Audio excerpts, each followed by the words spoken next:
Border और कश्मीर की जो सीमा है, चारों तरफ से अपने आतंकियों को धकेलने की ताक में जहां पर रहती है।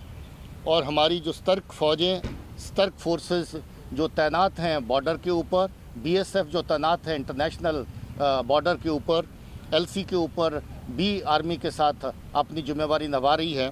और हिंटरलैंड में जो एक सिनर्जी है जिसमें आर्मी, सीआरपीएफ, पुलिस सब मिलके काम करते हैं, इंटेलिजेंसीज भी सब मिलके काम करती हैं।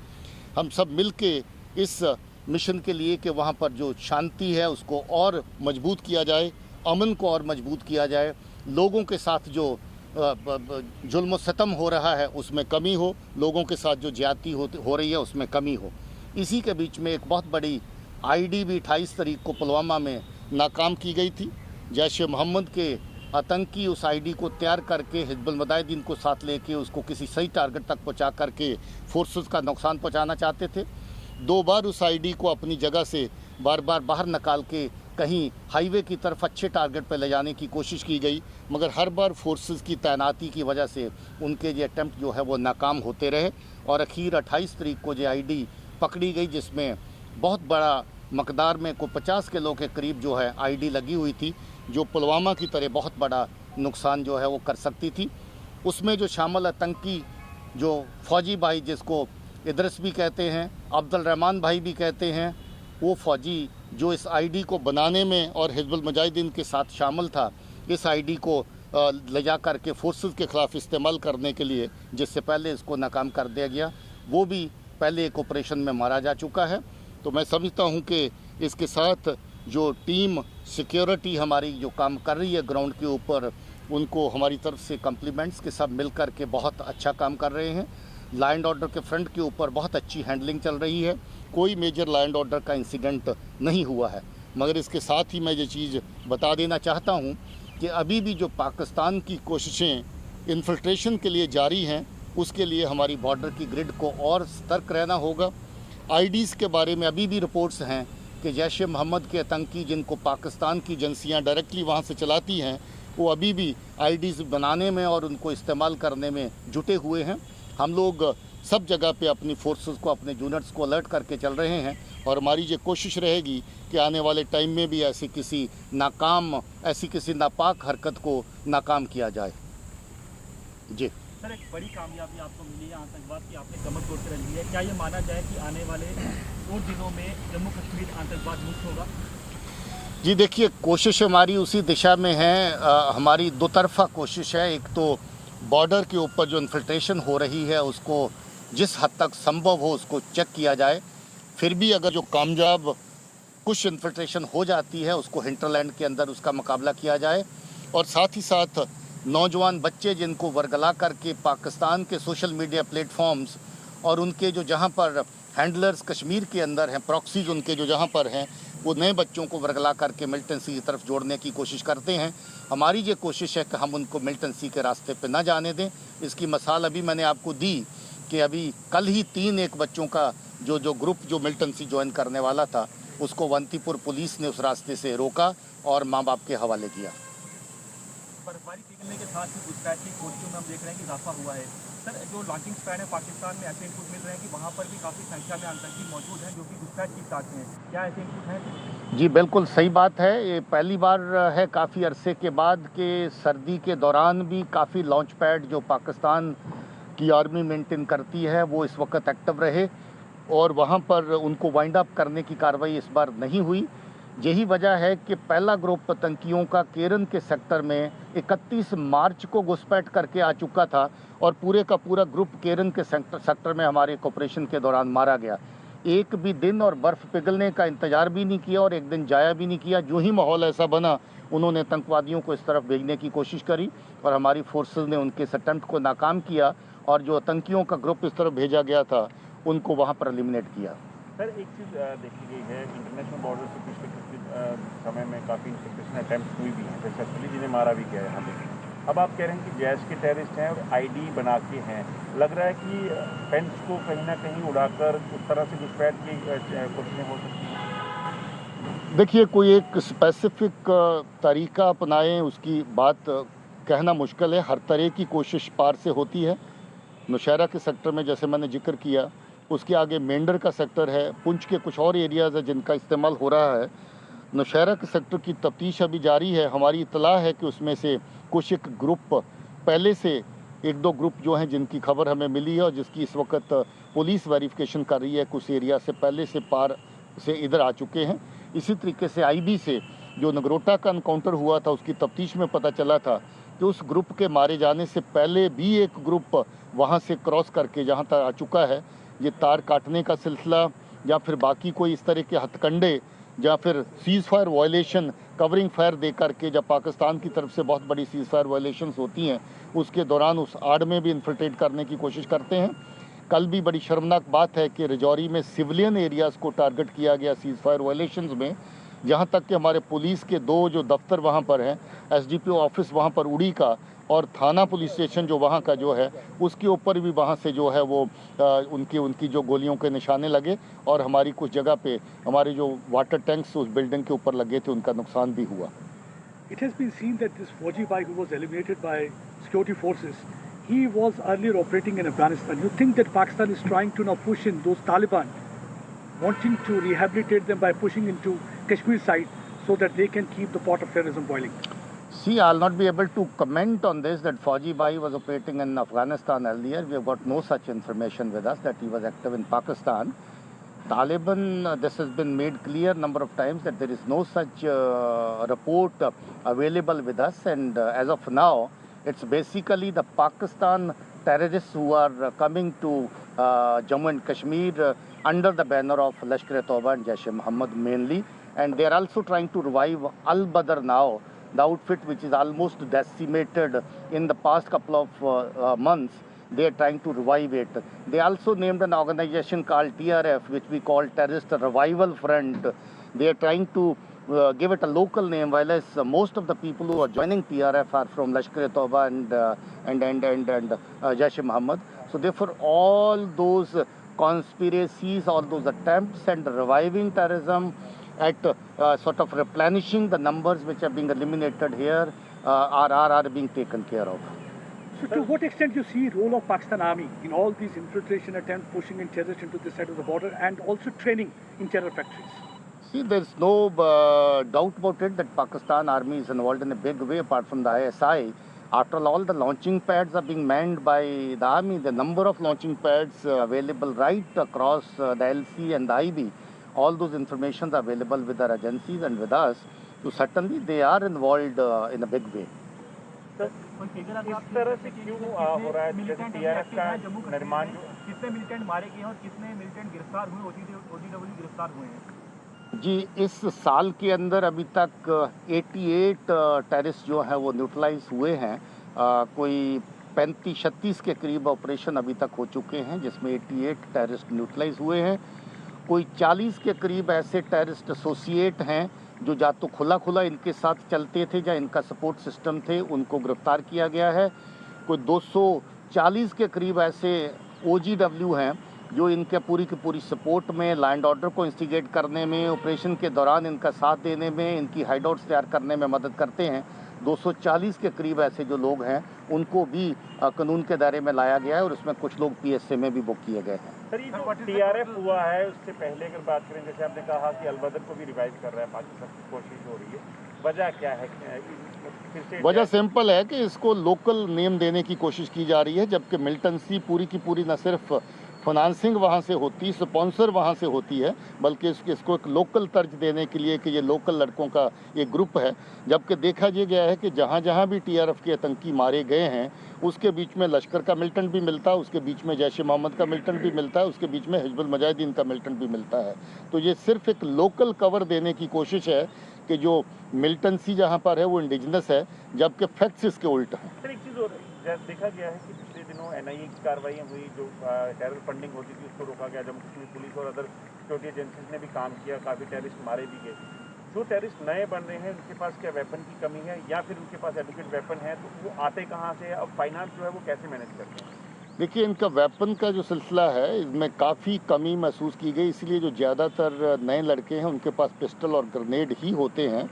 मगर इसके साथ साथ ऐसा भी है कि जहां नए ज्वाइन किए आतंकी को भी AK-47 राइफल दी गई असल में काफ़ी बड़ा वेपन्स का जखीरा इन्होंने केरन के सेक्टर से ला करके वहाँ पर कुपवारा में जमा किया था, जिसको टीआरएफ को देना चाहते थे, अलग अलग तंजीमों को बांटना चाहते थे।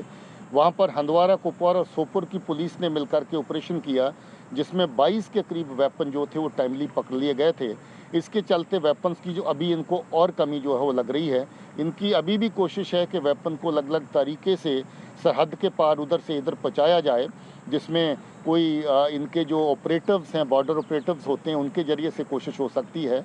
इन्होंने एक दो बार इसकी जो आपका जो यूएवीज़ की कोशिश भी करी है, उसकी भी खबरें कई बार बाद में आई हैं, मगर यूए का इस्तेमाल करके वेपन ड्रॉप करने की सिचुएशन अभी को क्लियर हमारे पास नहीं है, मगर इसमें अटैम्प्ट जरूर किए गए हैं। Sir, what is the total number of active terrorists in Kashmir Valley currently, both foreign as well as local? देखिए, ये फिगर एक किस्म की एक्टिव फिगर रहती है, नंबर कम ज़्यादा होता रहता है, मगर खुशी की बात यह है कि ये नंबर अभी कम ही हो रहा है, ज़्यादा नहीं हो रहा है। पहले के मुकाबले में, साल 17 के मुकाबले में, 18 के मुकाबले में, 19 के मुकाबले में ये नंबर काफ़ी कम है अभी, और फॉरेन टेररिस्ट की तादाद भी पहले से कम हुई है। सर, लगातार ये देखा जा रहा है चिनाब वैली के अंदर जिस तरीके से ऑपरेशन भी किए गए, वहाँ पे क्या सूरत हाल है अभी? देखिए, चिनाब वैली अब लगभग मैं कहूँगा कि इस स्टेज में पहुँच चुकी है कि ये मिलिटेंसी फ्री हो जाएगी जल्द ही। आज की तारीख में रामबन में कोई मिलिटेंट नहीं है। डोडा के अंदर एक मिलिटेंट बचा है जो कश्मीर में इस वक्त एक्टिव है, मसूद नाम है उसका। किश्तवाड़ के अंदर 3 मिलिटेंट इस वक्त एक्टिव हैं जो आगे भाग रहे हैं, कभी एक एरिया कभी दूसरे एरिया में। उसमें रियाज टाकरी है, जहांगीर सरूरी है और मुदस्सर है। उन 3 को छोड़ करके और कोई मिलिटेंट उस एरिया में नहीं बचा है, और हम उम्मीद करते हैं कि ये बचा खुचा जो लोग हैं इस खित्ते में, उनका जल्दी सफाया हो जाएगा। सर, अंतर्राष्ट्रीय सीमा की बात करें तो एक बार फिर जो है अंतर्राष्ट्रीय सीमा पर लग रहा है कि पाकिस्तान इन्फिल्ट्रेशन का प्रयास कर सकता है। सर, इस तरह के कुछ इनपुट्स हैं, क्योंकि गृह विभाग की तरफ से जो एक एडवाइजरी जारी की गई थी इंटरनेट शटडाउन को लेकर, उसमें ये कहा गया था कि अब जो है ऑनसेट, समर ऑनसेट को लेकर और जब बर्फ़ पिघल रही है तो लगातार इन्फिल्ट्रेशन बिट्स जो है वो बढ़ेगी। तो सर, इंटरनेशनल बॉर्डर को लेकर कोई स्पेसिफिक इनपुट, क्योंकि हीरानगर एक पुराना रूट रहा है। इन्फिल्ट्रेशन बिड्स का मैंने पहले जिक्र किया कि पाकिस्तान की एजेंसीज कोई कोशिश अपनी जाया नहीं कर रही हैं, वो हर तरह की कोशिश कर रही हैं कि इन्फिल्ट्रेशन करवाई जाए, मगर हमारी जो बॉर्डर की सिक्योरिटी ग्रिड है वो काफ़ी हद तक उनकी इस तरह की नापाक हरकतों को नाकाम करने में कामयाब हुई है। मगर इसके बावजूद भी कुछ एक ग्रुप्स की इन्फिल्ट्रेशन की रिपोर्ट्स हमारे पास हैं, और कुछ एक लोग इन्फिल्ट्रेट कर भी चुके हैं जिनकी डिटेल्स हमारे पास अवेलेबल हैं, मगर वो हम शेयर नहीं कर सकते। वो जो इन्फिल्ट्रेट कर चुके लोग हैं उनके खिलाफ कार्रवाई चल रही है। कुछ एक इंसिडेंट जैसा मैंने जिक्र किया, नगरोटा जम्मू के बनतोल प्लाजा पे जो इनकाउंटर हुआ था, उसी दिन ग्रुप क्रॉस करके आया था। उसी एरिया से एक ग्रुप पहले क्रॉस कर चुका था कुछ दिन पहले, उसकी भी हमारे पास इतला है और उसकी बाजाब्ता वेरिफिकेशन कंफर्मेशन भी हो चुकी है। रजौरी के सेक्टर से जिस जगह से 28 तारीख को 3 का ग्रुप मारा गया, उसके बाद दूसरे एक एनकाउंटर में एक और आतंकी मारा गया जो इन्फिल्ट्रेट करके आया था, वहाँ से भी कोई 1-2 ग्रुप्स के इन्फिल्ट्रेट करने की खबर हमारे पास है, जिसको हम लोग वेरीफाई करके कंफर्म करने की कोशिश कर रहे हैं। लगभग वो तय है कि वहाँ से भी इन्फिल्ट्रेशन हुई है। केरन के सेक्टर में, कुपवारा के सेक्टर में जैसा मैंने जिक्र किया, केरन, मच्छल, गुरेज, ये सेक्टर बहुत पिछले साल भी इन्होंने एक्टिव रखे थे, इस साल भी उनकी कोशिश है। हम लोग और कोशिश अपनी कर रहे हैं कि उस एरिया में हमारी ग्रिड जो है मजबूत रहे। After August 5, following abrogation of Article 370, terrorists had been lying low for some time. All of a sudden, there had been escalation in their activity. What do you think is the reason that Pakistan is once again trying to escalate situation, vitiate atmosphere in Jammu and Kashmir? See, 2018 and 19 was one of the very, very successful years so far as counter-terrorist operations are concerned. Their numbers had fallen considerably, and they were trying to make use of this time to consolidate the militant ranks further. In the meantime, they were also trying to sort of give it a new flavor, showing that it's a local indigenous militancy. So therefore, they try to prepare more and more local boys to join terrorist ranks. But luckily for us, our efforts on that side, our rapport with the public has been very, very good, extremely good. People appreciated our role post abrogation of 370, that we haven't allowed any police or any SF access or anybody being put to any harassment under any pretext. So therefore, that was also appreciated by the people at large. We also showed our youth that they should feel free to carry out whatever activity in terms of making their lives is concerned. So therefore, they should shun the path of violence and shun the path of instigating to land order situation and participating in land order situations. Their response has been extremely good. We are very happy with the public response and with the response of our youth.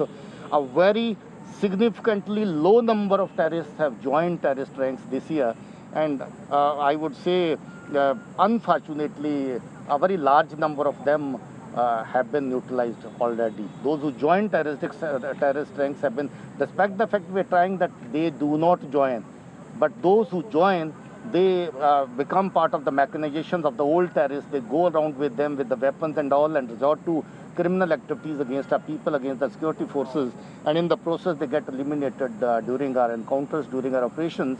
But let me tell you that that number is relatively much low as compared to the previous year. So therefore, local youth perhaps is now getting to know that Pakistan machination so far has been to destroy the Jammu Kashmir civil society, to destroy the youth, and nothing has paid them off so far.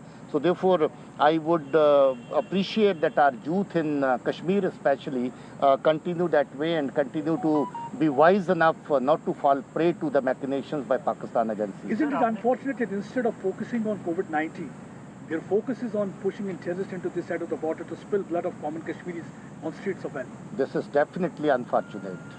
Definitely unfortunate. Sir आपने कहा कि sir, आपके सामने इस समय दोहरी लगातार चुनौती एक्टिव हैं। सर लॉन्च पैड्स में आतंकियों की संख्या के बारे में सर कुछ रिपोर्ट की कितने आतंकी जो है वो लाइन ऑफ कंट्रोल और अंतर्राष्ट्रीय सीमा से सटे इलाकों में लॉन्च पैड्स में हैं? देखिए, ये फिगर बार बार पूछी जाती है, कोई इसका फर्म फिगर तो नहीं होता है। एक असेसमेंट रहती है जो वहाँ की रिपोर्ट्स के जो रहती है, उसके मुताबिक जो कश्मीर के अपोजिट जो ट्रेनिंग कैंप्स हैं उसमें कभी भी ये तादाद जो है वो 150 से लेके 250 के बीच में आंकी जाती है, और जो जम्मू का एरिया है आईबी और एलसी को मिला करके जहाँ पर 125 से लेके 150 के करीब वो तादाद आंकी जाती है। सर आपके सामने दोहरी चुनौती है, कोरोना वायरस का सामना आप कर रहे हैं, क्योंकि एक चुनौती आपके लिए है कि जवानों को बचाना, अधिकारियों को बचाना, क्योंकि हम देख रहे हैं कि नाकों पर तब से ही वो 3 महीने से हैं कि लोग लॉकडाउन का पालन करें। आतंकवाद का कैसे दोहरी चुनौती से सामना कर रहे हैं और कैसे निपट रहे हैं? देखिए, मैं अपने जवान को, अपने ऑफिसर को जो ज़मीन पे काम कर रहा है, मैं सल्यूट करता हूँ। उसका आज़म, उसका इरादा, उसकी डेडिकेशन, कमिटमेंट बहुत स्ट्रॉन्ग है। हम लोग जब भी चुनौतियाँ सामने आई हैं हमारे समाज के लिए, सिविल सोसाइटी के लिए, कम्युनिटी के लिए, हम हर तरह से डट के खड़े होते हैं। मुझे खुशी है कि पुलिस का जवान सिविल अथॉरिटीज़ के साथ, हेल्थ अथॉरिटीज़ के साथ डट के इस कोविड-19 की चुनौती का भी मुकाबला कर रहा है। बावजूद इसके कि काफ़ी बड़ी तादाद में हमारे पुलिस के कर्मी भी संक्रमित हुए हैं, वो भी पॉजिटिव आए हैं, मगर हमारा काम ऐसा है कि हम उससे पीछे नहीं हट सकते। और दूसरी खुशी की बात है कि पुलिस के जितने भी लोग अभी तक पॉजिटिव टेस्ट हुए भी, वो लगभग सारे के सारे रिकवर कर गए हैं और रिकवर करते जा रहे हैं। तो वो लोगों का हम खास ख्याल रखते हैं। हमारे अपने क्वारंटाइन सेंटर भी हमने बनाए ताकि उनको वहाँ पर अच्छी सुविधा, अच्छा इंतज़ाम दिया जाए। ट्रेनिंग सेंटर्स के अंदर हमने क्वारंटाइन सेंटर बनाए हैं। हमने हर तरह का उस सामान जो हमारे जवान को, ऑफिसर को ग्राउंड पे काम करने के लिए ज़रूरत है, चाहे मास्क पहनने का हो, चाहे ऊपर से बॉडी कवर पहनने का हो, सब तरह की चीज़ें जो हमने उसका अरेंजमेंट टाइम रहते कर लिया था। हर ज़िले में, हर यूनिट के अंदर एडिक्वेट जो प्रिवेंटिव गियर है वो हमारे पास अवेलेबल हैं। मगर मैं शाबाशी देना चाहता हूँ अपनी फ़ोर्स के जवानों को, अफसरों को, कि वो इस चुनौती के ऊपर, इस चैलेंज के ऊपर पूरा उतर रहे हैं। और उम्मीद करता हूँ कि इसी तरीके से डट के अपने एहतियात करते हुए, जो हेल्थ प्रोटोकॉल्स हैं उनको फॉलो करते हुए इस चुनौती का सामना भी करते रहेंगे। मगर साथ ही साथ जो लैंड ऑर्डर की और सिक्योरिटी की सिचुएशन है उसमें भी किसी तरह की कोई कमी नहीं छोड़ेंगे, क्योंकि अभी भी जो दुश्मन है उसकी तरफ से अलग अलग तरह के हथकंडे तरीके अपनाए जा रहे हैं कि फोर्सेस को, पुलिस को नुकसान पहुंचाया जाए। और ये कोशिशें अभी तक नाकाम हुई हैं। इसमें पब्लिक ने बहुत हद तक कोऑपरेट किया है। सिक्योरिटी फोर्सेस का तालमेल, ख़ासतौर पे आर्मी के हमारे जो लोकल यूनिट्स हैं और हमारे जो सीआरपी के लोकल यूनिट्स हैं, इसके अलावा जो लैंड ऑर्डर ग्रिड में हमारे जो बीएसएफ, आईटीबीपी, सीआईएसएफ, एसएसबी सभी लोग हैं जिन्होंने मिल कर के इसमें कंट्रीब्यूट कर रहे हैं, और उनकी कंट्रीब्यूशन के लिए मैं उनको शुक्रिया कहना चाहता हूं। बाकी आर्मी, सीआरपी तो हर दिन, हर रोज़, हर रात हमारे साथ जो हमारे काउंटर इंसर्जेंसी ऑपरेशन चल रहे हैं उसमें हमारे साथ हैं, और हम लोग एक पुख्ता टीम की तरह चल रहे हैं। और मुझे उम्मीद है कि ये टीम का जो वर्किंग है इसके चलते और अच्छे रिजल्ट मिलते रहेंगे और हम और जो चुनौतियां इस तरह की सामने आ रही हैं उनका सामना कर जम्मू पाएंगे। के कंपैरिजन में कश्मीर की जो रेशियो पॉजिटिव की वो ज़्यादा बढ़ रही है, आपको लगता है कि टेररिस्ट कहीं ना कहीं इसको वेपन बनाकर यूज़ कर रहे हैं? नहीं, इस तरह की चीज़ कुछ सामने नहीं आई। ऐसी रिपोर्ट्स ज़रूर थी कि टेररिस्ट खुद कोरोना से अफेक्टेड हैं। पाकिस्तान से जो कॉल आई थी किसी ट्रेनिंग कैंप से, उसमें बताया गया था कि जहां कैंप्स के अंदर कोरोना का कहर इस वक्त पनप रहा है, चल रहा है और उनका ख्याल नहीं किया जा रहा है। हम ये भी समझ के चल रहे थे कि कोरोना का ट्रांसमिशन टेररिस्ट के जरिए भी सिविल सोसाइटी के अंदर हो सकता है, क्योंकि जगह जगह पनाह लेते हैं, लोगों के साथ मिलते हैं। तो वो एक चीज़ है जिसके ऊपर हम नज़र रख रहे हैं। कोई रीजन सामने कोविड टेस्टिंग हुई है जम्मू कश्मीर में, जो फिगर जो आप बता रहे हैं, एक्टिव मिलिटेंट जम्मू कश्मीर में कितने? सॉरी जो एक्टिव मिलिटेंट है जम्मू कश्मीर में, मैंने पहले भी कहा ये फिगर एक डायनामिक फिगर रहती है, मगर पहले के मुकाबले में तादाद काफ़ी कम हुई है। अभी ले दे के ये तादाद 230 के आसपास आ रही है, तो अभी हम लोग इसके ऊपर नज़र रखेंगे। One last question, sir. One last question. In fact, 9 terrorists killed during last 24 hours, 22 killed in 1 week, of which 6 of them are top commanders. What is the message through these operations you are sending to Pakistan and also those people who are trying to lure youngsters to gun culture? See, I would like to say that violence does not pay anywhere. Violence begets violence, love begets love. So therefore, leaving the path of violence is the best option available. We need to look after our people who are going through tough times rather than focusing on sending militants this side. I think it will be better if the government's concerned, if the authorities concerned pay attention to the people who are suffering because of the COVID, because of the livelihood issues and other problems. So therefore, I would say that we need to look after our people rather than, we need to make lives of our people rather than destroying their lives. That is what I would like to say. के लिए तैयारी कर ली गई है? उसके बारे में अभी कहना मुश्किल है। उसके बारे में गवर्नमेंट अथॉरिटीज़ जो कॉम्पिटेंट हैं वो अपनी जगह पे कॉल लेंगी। Thank you sir.